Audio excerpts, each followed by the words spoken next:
नमस्कार। उत्तर प्रदेश एक्सप्रेस में आप सभी का बहुत स्वागत है। मैं हूं आपके साथ प्रियंका गुप्ता। बुलेटिन की शुरुआत करते हैं बड़ी खबर के साथ, जो कि लखनऊ से है।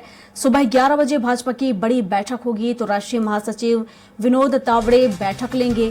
संगठन और सरकार के वरिष्ठ मंत्री और नेता इसमें शामिल होंगे। तो राम मंदिर प्राण प्रतिष्ठा को लेकर बैठक होगी और इसको लेकर चर्चाएं की जाएंगी। अंतिम रूप इस बैठक में दिया जाएगा। राष्ट्रीय महामंत्री विनोद तावड़े, सीएम योगी, भाजपा प्रदेश अध्यक्ष भूपेंद्र चौधरी, प्रदेश महामंत्री संगठन धर्मपाल सिंह मौजूद रहेंगे। इसके साथ ही डिप्टी सीएम ब्रजेश पाठक और केशव प्रसाद मौर्य भी बैठक में हिस्सा लेंगे। तो सरकार के वरिष्ठ मंत्री सूर्य प्रताप शाही, स्वतंत्र देव सिंह, नरेंद्र कश्यप भी मौजूद रहेंगे। मंत्री सुरेश खन्ना सहित 1 दर्जन से ज्यादा मंत्री बैठक में शामिल होंगे। तो बड़ी बैठक और महत्वपूर्ण बैठक, प्राण प्रतिष्ठा को लेकर चर्चाएं इस बैठक में होंगी। सुबह 11 बजे से भाजपा की ये बड़ी बैठक शुरू होगी। तो राष्ट्रीय महामंत्री विनोद तावड़े बैठक लेंगे, जिसमें सभी नेता, पदाधिकारी, संगठन और सरकार के वरिष्ठ मंत्री नेता शामिल होंगे। और इस पर ज्यादा जानकारी के साथ घनश्याम निशांत चौरसिया हमारे साथ लाइव जुड़ चुके हैं राजधानी लखनऊ से। तो घनश्याम से ही जान लेते हैं। घनश्याम, क्या कुछ अपडेट मिल पा रहा है? आज बड़ी बैठक बीजेपी की 11 बजे होगी और प्राण प्रतिष्ठा होनी है 22 जनवरी को, उसको लेकर भी चर्चाएं की जाएंगी। क्या कुछ जानकारी?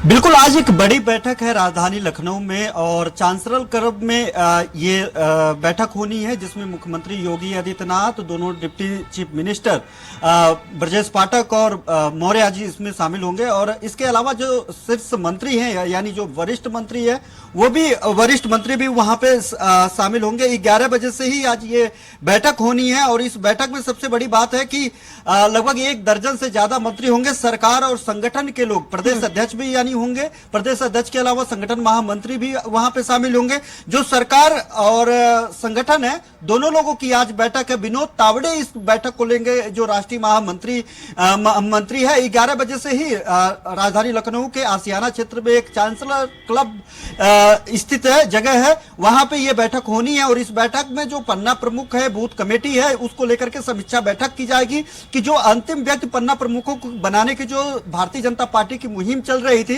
उसका मौजूदा हालत, मौजूदा स्थिति क्या है। इसके अलावा अगर देखा जाए तो बूथ लोकसभा प्रभारी और लोकसभा कोऑर्डिनेटर की जो अभी हाल ही में तय कर लिए थे कि कौन कौन बूथ सभा प्रभारी, माफ करिएगा, लोकसभा प्रभारी होगा, कौन लोकसभा कोऑर्डिनेटर होगा। अब लोकसभा की संचालन समिति का गठन करना है। आज के इस बैठक के बाद ये तय होगा कि कौन कौन लोग संचालन समिति की जो मेंबर होंगे, उसके सदस्य कौन कौन होंगे।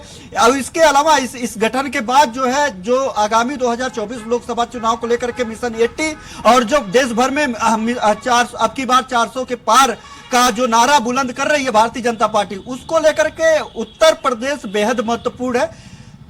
देश भर में सबसे ज्यादा सीटें उत्तर प्रदेश में है, 80 लोकसभा सीटें सिर्फ उत्तर प्रदेश में, और लगभग 63 सीटों पे वो जीत हासिल किया था खुद भारतीय जनता पार्टी ने। और अब उनकी मिशन है कि मिशन 80 को लेकर के, मिशन 80 80 सीटों पे 80 सीटें जीतने के लक्ष्य के लेकर के लगातार जो है मुहिम छड़ी हुई है। और इसको लेकर के राम मंदिर जो 22 जनवरी को रामलला की प्राण प्रतिष्ठा होना है, उसको लेकर के कल जो है अयोध्या के पंचवटी होटल में बैठक हुई। उसके बाद राष्ट्रीय महामंत्री, 4 राष्ट्रीय महामंत्री वहां पे मौजूद रहे। सुनील बंसल सहित जो बड़े BL संतोष और विनोद तावड़े, इसके अलावा जो है 4 राष्ट्रीय महामंत्री वहां पे बैठक में हिस्सा लिए। उसके बाद वहां से तय हुआ कि किस तरीके से चुनाव में राम मंदिर के मुद्दों को लेकर के जाना है, क्योंकि लगातार संघ और विश्व हिंदू परिषद सहित भारतीय जनता पार्टी के जो कार्यकर्ता हैं, जो सदस्य हैं, लगातार इस पे काम कर रहे हैं। रामलला प्राण प्रतिष्ठा के पहले हर घर जो है जाने की कोशिश कर रहे हैं। सारे जितने भी मंत्री हैं,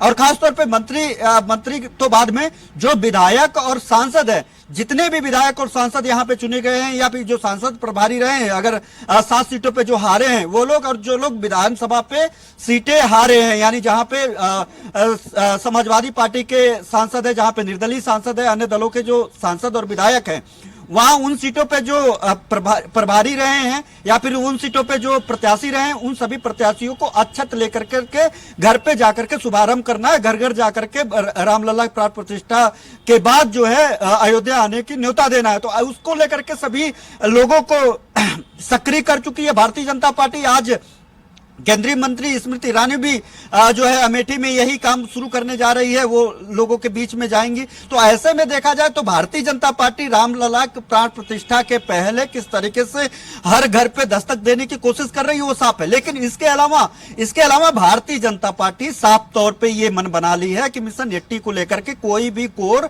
कसर नहीं छोड़ना है। वो लगातार रामलला के इतर, राम मंदिर अयोध्या मुद्दे के इतर वो पन्ना प्रमुख और लाभार्थियों को लेकर के नारी वंदन शक्ति कार्यक्रम, प्रबुद्ध महासम्मेलन, तमाम तरीके के सम्मेलन, तमाम तरीके के जो है सदस्यता अभियान वो चला चुकी है। अब चूंकि महज 2-3 महीने बाकी हैं चुनाव में, तो ऐसे में उसके पहले भारतीय जनता पार्टी आज वो समीक्षा बैठक करने जा रही है सरकार और संगठन के बीच में। जो केंद्रीय लाभ है, जो लाभार्थी है, केंद्रीय योजनाओं के जो लाभार्थी हैं, उन योजनाओं को लेकर के कि क्या परिदृश्य है, क्या स्थिति है, राज्य सरकार की जो योजना है, राज्य सरकार के जो कानून व्यवस्था की बात करें, बुलडोजर बाबा की बात, यहाँ पर इंडी गठबंधन की तरफ से भी ये कहा जा रहा है कि जिस तरीके से राम मंदिर का जो अभी कुछ काम बाकी रह गया है, लेकिन ठीक चुनाव से पहले जिस तरीके से प्राण प्रतीक्षा कराई जा रही है, प्राण प्रतिष्ठा जो होनी है 22 जनवरी को, उसको लेकर उनका कहना है कहीं ना कहीं ये भाजपा का एजेंडा है लोकसभा चुनाव में जीत हासिल करने के लिए। इसे बाद में भी प्राण प्रतिष्ठा कराई जा सकती थी, लेकिन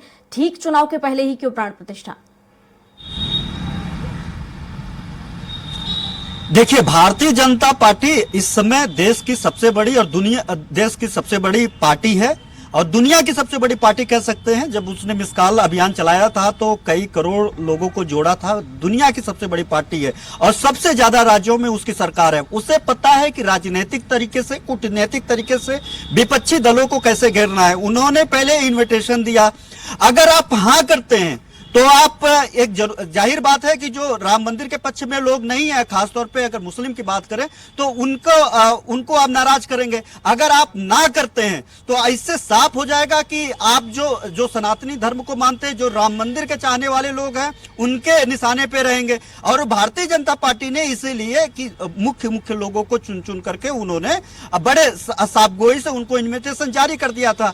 कल जो है जयराम ने वो जो सचिव हैं, कांग्रेस महासचिव हैं, उन्होंने एक पत्र जारी करते हुए उन्होंने कहा कि प्राण प्रतिष्ठा को ससम्मान हम जो है उसको नेग्लेक्ट करते हैं, उसको जो है हम उस नहीं जाएंगे। कुल मिला जुला करके उन्होंने साफ तौर पे मना कर दिया कि हम प्राण प्रतिष्ठा में शामिल नहीं होंगे। ससम्मान वो शामिल नहीं होने की बात कहते, ना ही कांग्रेस का कोई जो है शामिल होगा। कांग्रेस में ऐसे तमाम राज्य, कर्नाटक के जो डीसीएम है, वो कर्नाटक के जो डिप्टी चीफ मिनिस्टर राजकुमार है, उन्होंने कहा कि 22 तारीख को हम है तो हिंदू, 22 तारीख को हम हर मंदिरों में पूजा पाठ और विधि सम्मत जो है पूजा पाठ करवाएंगे। तो कांग्रेस में ही ये माहौल बना हुआ है।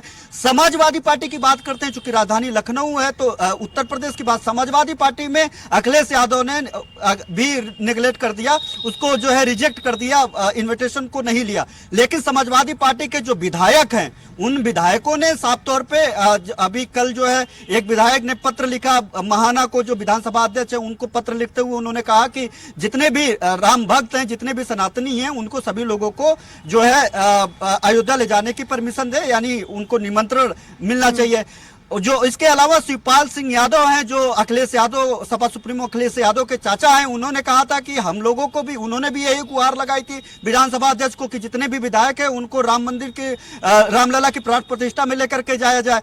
अब देखिए कि एक तरफ अखिलेश यादव मना करते हैं, वो रिजेक्ट करते हैं, दूसरी तरफ उन्हीं के विधायक, उन्हीं के पदाधिकारी, खुद उनके चाचा ये कहते हैं कि अगर हमको निमंत्रण मिला तो हम जाएंगे और खुद निमंत्रण मांगने की गुहार भी लगा रहे हैं, विधानसभा अध्यक्ष से गुहार लगा रहे हैं कि हम लोगों को जाना चाहिए। तो जाहिर बात है कि जो स्थितियां है वो विपक्ष के सामने बड़ी जटिल है विपक्ष अगर हाँ करता है तो भी उसको नुकसान राजनीतिक तौर पर दिखाई दे रही है, विपक्ष अगर ना करता है तो भी उसको राजनीतिक तरीके से उसको नुकसान दिखाई दे रही है। यह भारतीय जनता पार्टी की रणनीति और कूटनीति है। हालांकि भारतीय जनता पार्टी की तरफ से कभी नहीं कहा जा रहा, उनका कहना है कि राम मंदिर सुप्रीम कोर्ट की तरफ बना है, हम लोग संघर्ष किए हैं, विश्व हिंदू परिषद ने संघर्ष किया है, आरएसएस ने संघर्ष किया, वो लोग बना रहे हैं, और हम लोग 1990-92 में जो कारसेवकों पे गोली चलाई गई उसको दरकिनार, उसको भूल करके हमने अखिलेश यादव जी को निमंत्रण पत्र भेजा, उन्होंने अस्वीकार कर दिया।